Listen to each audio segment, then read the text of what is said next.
Hello everyone and welcome back to Covetous Imp Gaming. Today I want to talk about the difference between preparing your campaign and preparing your sessions.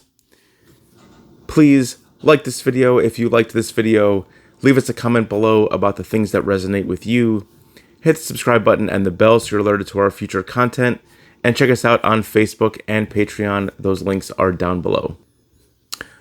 In your session prep, I have come to this understanding that less is more, and it's not going to be the same for everyone, but for me, I am very big on letting my players experience the story as it happens.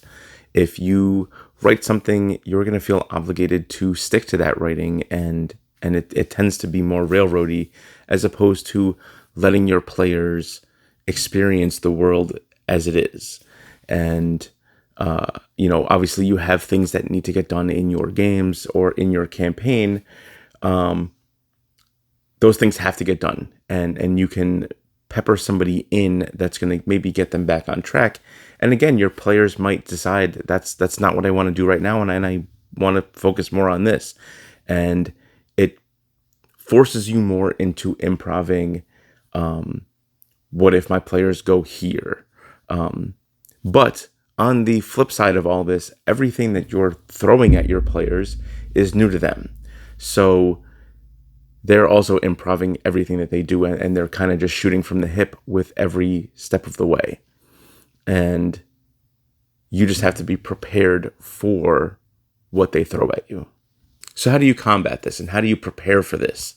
If you're running a pre-written campaign, sit down with the book, read it cover to cover, identify your antagonist, your key players, the people who you probably shouldn't let die. Identify the things that you hate about it, the things you want to change, the shortcuts you want to make.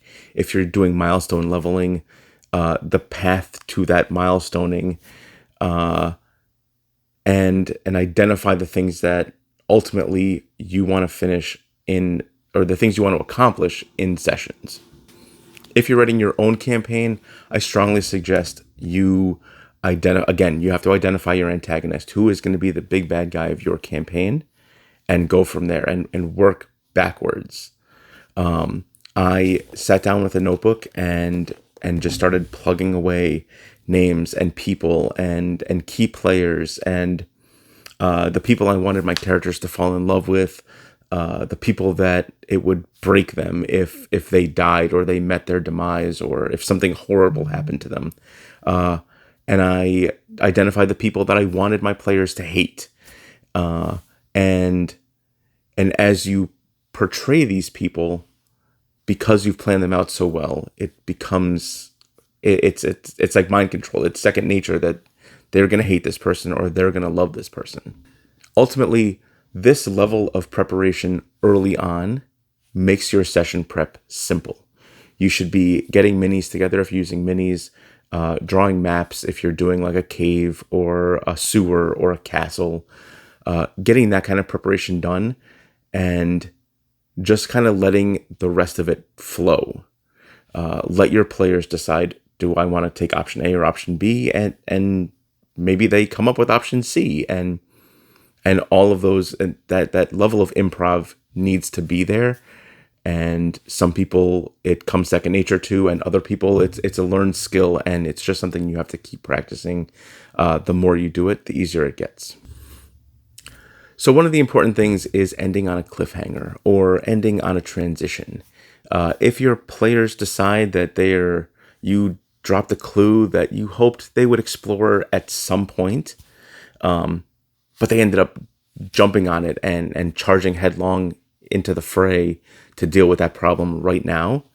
The video that I made last week about making a stat block, you can easily go in and tone down your monster.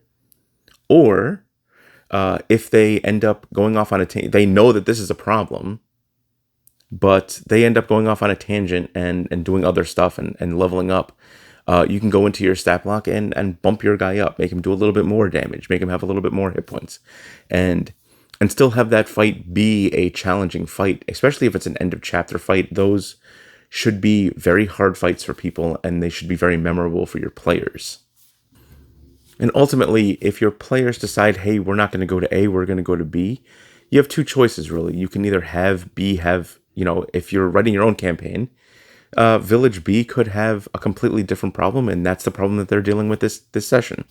And if you did that work while you wrote your campaign, and said, okay, Village B is going to have this problem, and when they get there, that's the problem that's happening. The other option you have is if you were planning on them going to Village A and they chose to go to Village B, take Village A's problem and put it in Village B. It still allows for you to have your prep work, no matter how little it was, have an impact on the game, and you get to experience what you wrote. But unfortunately, what you write sometimes doesn't fit into the game that ends up getting played at the table that day. So if you have any questions about any of this, please feel free to leave them in the comments below, and I will answer them to the best of my ability. One thing I would tell anybody who feels like they can't do this, or if this is like an impossible task, I think one of the hardest things is just loosening up on the reins and kind of letting your players set the pacing for your game. That is probably one of the biggest things that, if you take it more as this is a conversation that's happening at a table, there's just dice and monsters involved instead of dinner. Your players have no idea what's coming, so they're improvising just as much as you may have to. The only difference is you're kind of cheating because you have a background information established for your world, whether it's a homebrew world or a pre-written campaign. Hope you guys enjoyed this video. Like I said, please leave any questions you have in the comments down below. We appreciate all the support, and we'll see you next week.